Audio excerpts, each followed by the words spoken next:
तो मेरे ख्याल से योग वासिष्ठ का सारा सारांश मैंने आपको अभी तक बता दिया, उसकी भूमिका बता दी, इसको कैसे पढ़ना है वो भी आपने देख लिया। पढ़ते रहिएगा जरूर। और एक कहानी जो योग वासिष्ठ का मेरे हिसाब से उसका सारांश है वो मैं भी बता देता आपको, ताकि उससे वो प्रेरणा मिले कि क्या ज्ञान है योग वशिष्ठ का, और क्या किस लेवल का वो हमें जीवन दे सकता है। वशिष्ठ ऋषि श्री राम जी को बताते हैं कि श्री राम जी एक बहुत बड़ा जंगल है, चित्त के बारे में बताते हैं। कहते हैं कि एक बहुत बड़ा जंगल है। मतलब आज की भाषा में कहा जाए तो आप एक फ्लाइट लेके अगर निकले तो भी वो जंगल को काफी घंटों तक ट्रैवल करने के बाद भी कवर नहीं कर सकते, इतना बड़ा, लंबा चौड़ा फैला हुआ बहुत घना जंगल है। और उस जंगल में हर तरह की चीजें हैं। वहां पे कांटों के भी छोटे छोटे वन हैं, वहां पे अच्छे अच्छे जलाशय हैं, वहां पे सुंदर सुंदर बगीचे भी हैं, वहां पे बहुत गहरे कुएं भी हैं जिसमें पड़ने के बाद आदमी को बाहर निकलना मुश्किल है। इसे हर तरह की विविधता से, जिसमें पॉजिटिव भी है निगेटिव है, हर तरह की विविधता से भरा हुआ वो जंगल है। और कहते कि मैंने उस जंगल से मैं ऐसे ही जा रहा था तो मैंने एक व्यक्ति को देखा। जो व्यक्ति उस जंगल में भाग रहा था, और वो व्यक्ति बड़ा विचित्र था। उस व्यक्ति के कई हाथ थे, यूं कहें हजारों हाथ थे, उसके कई सारे सर थे। और वो अपने उस जंगल में भाग रहा था, भाग रहा था, भाग रहा था। भागते भागते वो अपने आप में मार रहा था, अपने उसके हाथ में जो कुछ हंटर होता है, सोटा होता है, उसी से वो अपने आप को मार रहा था। मारता मारता चिल्ला रहा था कि अरे मुझे लग रहा है, मुझे बड़ा दुख हो रहा है, यहाँ पे दर्द हो रहा है, वहां पे दर्द हो रहा है। ऐसा चिल्ला रहा था, और चिल्लाते चिल्लाते भागते भागते वो फिर कभी किसी कुएं में गिर जाता, फिर किसी कुएं में काफी समय तक उधर ही पड़ा रहता। उस अंधेरे कुएं से फिर अपने आप कभी बाहर निकला तो निकला। निकलते निकलते फिर वो किसी कांटे के जंगल में जाता, कांटे के वन में। और कांटे के वन में जाके फिर वहां पे फंस जाता, वहां पे और दुखी होता, उसको कांटे चुभते, और वो चूमने की वजह से और भी दुखी हो जाता। तो कभी वहां से निकलेगा, निकलते निकलते फिर कभी अच्छे जलाशय में जाएगा, वहां पे थोड़ा आनंद लेगा, जल क्रीड़ा करेगा। फिर किसी वन में जाएगा, अच्छे से सुंदर सा वन है, वहां पे फूलों में रहेगा, वहां पे उपभोग लेगा। घूमते घूमते वहां से बाहर निकलेगा, फिर किसी और खराब जंगल में जाएगा, वहां पे कांटों में फंसेगा, कुएं में गिरेगा, रोएगा, चिल्लाएगा, अपने आप को मारता जाएगा। तो मुझे उन्होंने कहा कि कभी दया आई उसकी, उस व्यक्ति की। तो मैंने जाके उसको रोका और उसको पूछा कि भाई कौन हो, क्या कर रहे हो, ऐसा क्यों बर्ताव कर रहे हो। तो वो उसने मेरी तरफ देखा और मुझ पे गुस्सा हो गया। कहता है कि मैं अपने जीवन में जा रहा हूँ और तुमने मुझे आके रोक दिया, मेरे जीवन में बाधा लेकर आई। तुम मेरे शत्रु हो, और मेरे शत्रु हो, तुम मेरे रास्ते से हट जाओ। मुझे दूर धकेल दिया और भागना शुरू कर दिया। फिर से वही चक्कर। तो वशिष्ठ ऋषि ने कहा कि मैंने देखा तो उस जंगल में ऐसे कई सारे जीव थे, सभी का करीब करीब सेम ही हाल था।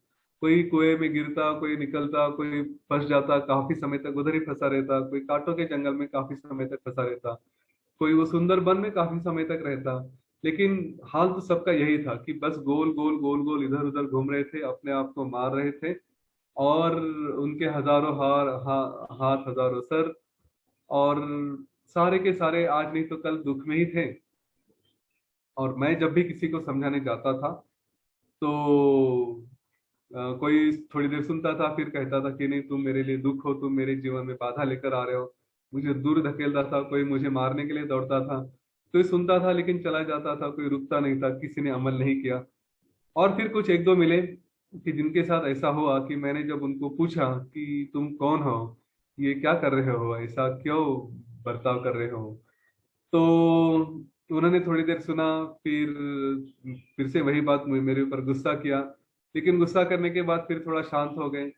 और शांत होने के बाद थोड़ा सोचने लगे। फिर जैसे ही सोचने लगे तो उनके शरीर के ये जो सारे हाथ थे, अलग अलग उनके ज्यादा सर थे, वो सारे गलने शुरू हो गए। और जैसे ही ये सारा गलना शुरू हो गया तो वो एकदम रोने लगे कि देखो मेरे शरीर को क्या हो रहा है, मेरे ये हाथ जा रहा है, मेरा वो हाथ जा रहा है, मेरे ये सारे अवयव गिर रहे हैं। तो बड़े दुख में होने लगे, रोने लगे जोर जोर से। और जब ये सारा उनका चला गया तो उनको पता चला, अरे मेरा शरीर तो एकदम शुद्ध हो गया है, एकदम अच्छा हो गया है। तो अपने शरीर को देखा और फिर उनको इस बात का भी अनुभव हुआ कि उनको जो दुख हो रहा था, जो तकलीफ हो रही थी, वो भी सब खत्म हो गई, छूट गई। तो उनको बड़ा आनंद हुआ, और आनंद में फिर वो इतना हंसने लगे जोर जोर से, और हंसते हंसते हंसते हंसते आनंद में रहे, और फिर अचानक गायब हो गए, चले गए, पता नहीं कहाँ चले गए। तो वशिष्ठ ऋषि ने श्री राम जी को कहा कि श्री राम जी, ये जंगल आपने देखा है। हाँ, जैसे उन्होंने श्री राम जी को कहा, उन्होंने हमको भी कहा है कि ये जंगल हमने भी देखा है, कि जहाँ पे इस तरह के व्यक्ति होते हैं। तो श्री राम जी कहते हैं, ऐसा कैसे हो सकता है, आप तो कह रहे देखा है, लेकिन मुझे तो कोई अनुभव नहीं आया। मैंने तो ऐसे व्यक्ति भी नहीं देखे और ऐसे अनुभव भी नहीं देखे। तो वहां पे वशिष्ठ ऋषि बड़ी सुंदरता से कहते हैं कि श्री राम जी, ये जंगल मतलब ये जीवन है, और इस जीवन में जो भटकने वाले हैं, ये सारे वो चित्त है, ये सारे मन है, और ये मन ही हमें सारी हर तरह की तकलीफ देता है। देखिए, सारी समस्याएं मन ही पैदा करता है। यही हम अपने आप को मारता है, यही उसके हाथ पे जो हंटर है, ये उसके जो अवयव है, जो अवयव मतलब कई सारे हाथ है, ये सही कई सारे हाथ मतलब उसकी कई सारी वासनाएं हैं, कई सारा राग है, अटैचमेंट होती है। काम, क्रोध, लोभ, मद, मोह, मत्सर, ये सारे उसके अवयव है, हमारे ही मन के। और इन्हीं अवयव के द्वारा वो अपने आप को ही पीड़ता है, अपने आप को ही मारता है, अपने आप को ही तकलीफ देता है ना। हम कई बार इसके थ्रू देखें कि मुझे किसी ने कुछ कहा, तो कहा क्या हो गया, हमारा ईगो आड़ा आ गया, हमने किसको दुख दिया, अपने आप को ही दुख दिया। मैं किसी के अंदर फंस गया, किसी में उलझ गया, तो वो अटैचमेंट होगी, उस अटैचमेंट में हमको दुख मिला, हम पैसे के पीछे भागे, लोग के पीछे भागे, लॉस हो गया, कुछ हो गया, उसने हमको दुख दिया। तो वशिष्ठ ऋषि कहते कि थोड़ा समझो, ये सारी अटैचमेंट्स, ये सारे जो आपके अवयव हैं, वही आपको दुख दे रहे हैं, और इसके लिए आप भागते रहते हो जीवन में कि मुझे कहीं तो सुख मिलेगा, कहीं तो सुख मिलेगा। लेकिन वो सुख के पीछे भागते भागते क्या होता है, कभी अंधेरे कुएं में फंस जाते, कोई बड़ा संकट आ जाता है जिसमें हम उलझ जाते हैं उसके अंदर। अच्छा, वहां से कोई बाहर निकालने के लिए आता है तो हमें समझ में नहीं आता सचमुच हमारा मित्र है कि शत्रु है, तो हम उसका साथ नहीं लेते, फंसे रहते। कभी कभी कोई अच्छा मित्र आ जाते तो वहां से निकलते हैं, फिर से भागना शुरू करते हैं, फिर कभी कांटों में फंस जाते हैं, मतलब मुसीबतों में आ जाते हैं, संकट में आ जाते हैं। कभी कभी जीवन में कुछ कुछ सुख के क्षण आते हैं, जैसे जलाशय होता है या सुंदर वन होता है, वहां पे जाएंगे, आनंद में रहेंगे। हाँ, जैसे हमारा परिवार है, कुछ मोमेंट्स होते हैं कि जिसमें हम सुखी रहते हैं कभी कभी, और फिर से चलते चलते जीवन तो चल रहा है, वहां से भाग के हम कहीं और चले जाते हैं। तो ये जीवन का स्वरूप हमारा हमारे मन के वजह से है, हमारा मन ही हमको पीड़ता है, तकलीफ देता है, भगाता है, इधर जाओ उधर जाओ, वासनाओं के पीछे दौड़ाता है, और ये सारी वासनाएं हमको बांध के रखती है। तो जब मैं वशिष्ठ विवेक के रूप में सामने आता हूँ, कि मैं विवेक के रूप में किसी के सामने आता हूँ और पूछता हूँ कि भाई कौन हो, जरा सोचो कि मैं असल में कौन हूँ, ये क्या कर रहा हूँ, जीवन का स्वरूप तुम समझो। वो विवेक हमारे मन में किसी ज्ञान के रूप से, ग्रंथ के रूप से आता है, तो हम ये कहता है वो विवेक हमको कि थोड़ा सोचो कि सचमुच ये जो कर रहे हो उचित है कि नहीं, जीवन में तुम कौन हो इसका विचार किया कि नहीं, कि बस ऐसे ही भागते रहना है, थोड़ा सोचो, थोड़ा शांत हो जाओ। तो वो विवेक जब मेरे सामने आता है, तो वही बात है कि हम हैप्पीनेस प्रोग्राम का फॉर्म लेके किसी के पास जाते हैं कि थोड़ा सोचो जीवन के बारे में। तो एक दो बार गए तो सामने वाला हमको दूर से टालना शुरू कर देता है, दरवाजा बंद कर देता है, या घर वालों को बताते हैं कि उसको बोलो मैं नहीं हूँ, हमारा नंबर ब्लॉक कर देता है। वही ये मन करता है कि जब विवेक जीवन में आए तो हम विवेक को ढकेल देते हैं, नहीं मैं अच्छा कर रहा था, ये कहाँ योग वशिष्ठ में फंसा दिया, मुझे फालतू की बातों में बिठा दिया, इससे कुछ नहीं, टाइम नहीं है इसके पास, भगाओ इसको, मेरे को नहीं सुनना है। इस तरह की बातें होती है, तो वशिष्ठ ऋषि को वही अनुभव आता है जो हमें कई बार आया है, कि विवेक बन के किसी के जीवन में जाओ तो लोग सुनना नहीं चाहते, क्योंकि उन्हें अपने ही जीवन में दुखी रहना अच्छा लगता है ना। कोई जब खुजली होती है तो खुजाना अच्छा लगता है, उससे खून आता ही आता है। कुत्ता जब हड्डी को चूभता है तो उसको लगता है हड्डी की कितनी अच्छा स्वाद आ रहा है, हालांकि उसको स्वाद आता है उसके ही मन, उसके ही क्या मुख में जो भी जख्म हो जाती है हड्डा हड्डी चुभाने की वजह से, उससे जो खून बहता है वही खून उसको अच्छा लगता है, उसको लग रहा है कि नहीं स्वाद है हड्डी का अच्छा है, हड्डी का स्वाद अच्छा नहीं होता, उसमें कुछ होता ही नहीं है। वैसे ही हमारा है कि हम ही अपने आप को तकलीफ देते हैं, पीड़ा देते हैं, बार बार बार बार उसमें फंसते हैं। लेकिन जब विवेक जागरूक हो जाता है तो क्या होता है, जब विवेक जागरूक होता है तो हमारी सारी वासनाएं टूटना शुरू हो जाती है। जब ज्ञान आ जाता है तो जैसे हमारा इस उस इंसान के अवयव गिरना शुरू हो जाते हैं, हाथ छूटना शुरू हो जाते हैं, वैसे ही हमारी वासनाएं भी टूटना शुरू हो जाती है। फिर इंसान क्यों रोता है?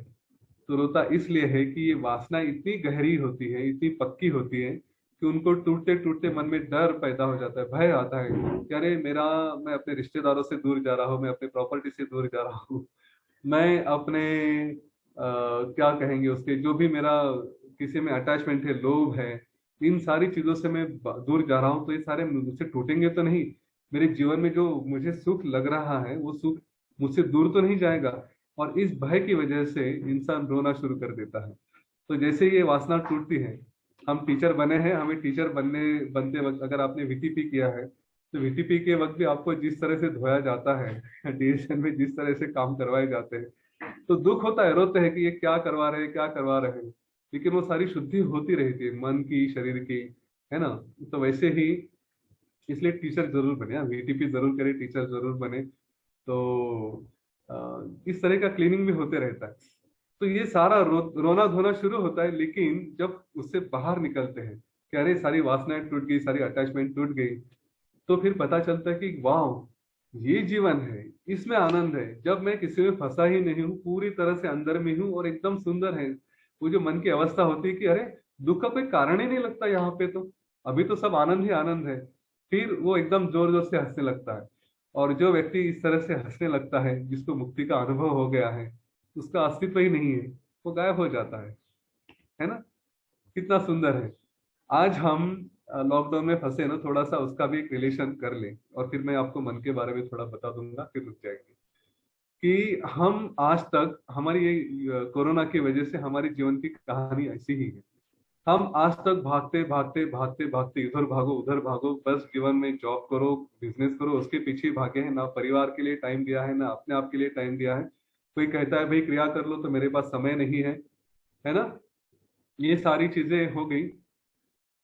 दुर्भाग्य से कोरोना ने वो वैराग्य, वो विवेक लेकर आए कि सोचो, पहले आज तक बाहर जा रहे थे ना, आज अभी घर में बैठो, सोचो कि देखो, तुम जो कह रहे थे समय नहीं है, ये नहीं है, परिवार के लिए वक्त नहीं है, तो जिस चीज में आनंद ढूंढ रहे थे उससे ज्यादा आनंद शायद आपको घर में मिल सकता है।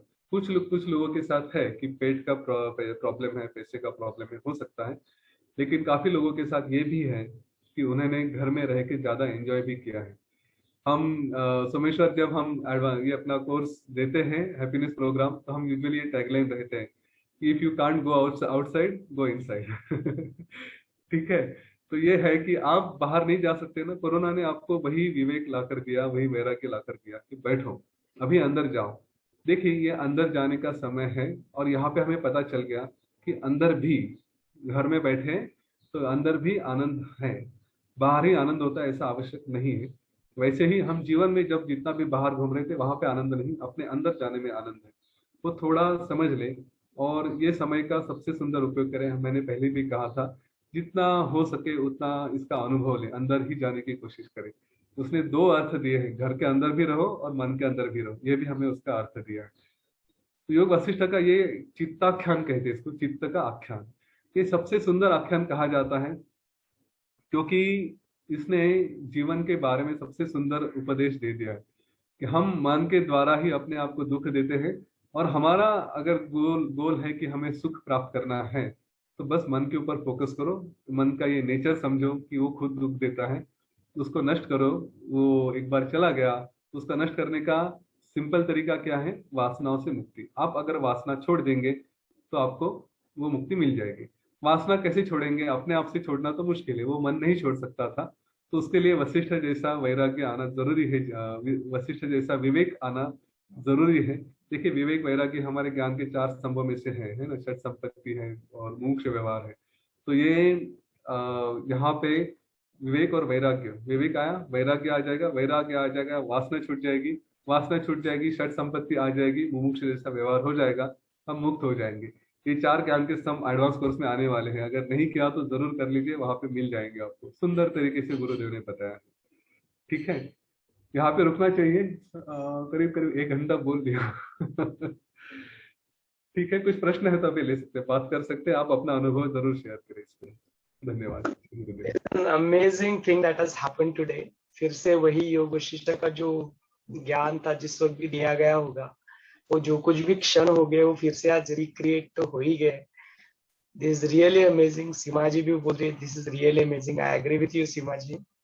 संकल्प ले ले मन में कि आज का जो एपिसोड है ना, कम से कम मैं संकल्प लेता हूँ कि ये कम से कम 1000 लोगों तक तो मैं आज के आज ही पहुंचाऊंगा इसको। I will use all my skills. I'll use WhatsApp. I'll use social media. I'll use calling सेवा। मन में ध्यान में बैठ जाऊंगा, ध्यान के जरिए लोगों को बताऊंगा कि आप ये एपिसोड जरूर देखिए। ये परिवर्तन का एपिसोड है, ये इनर ट्रांसफॉर्मेशन का एपिसोड है।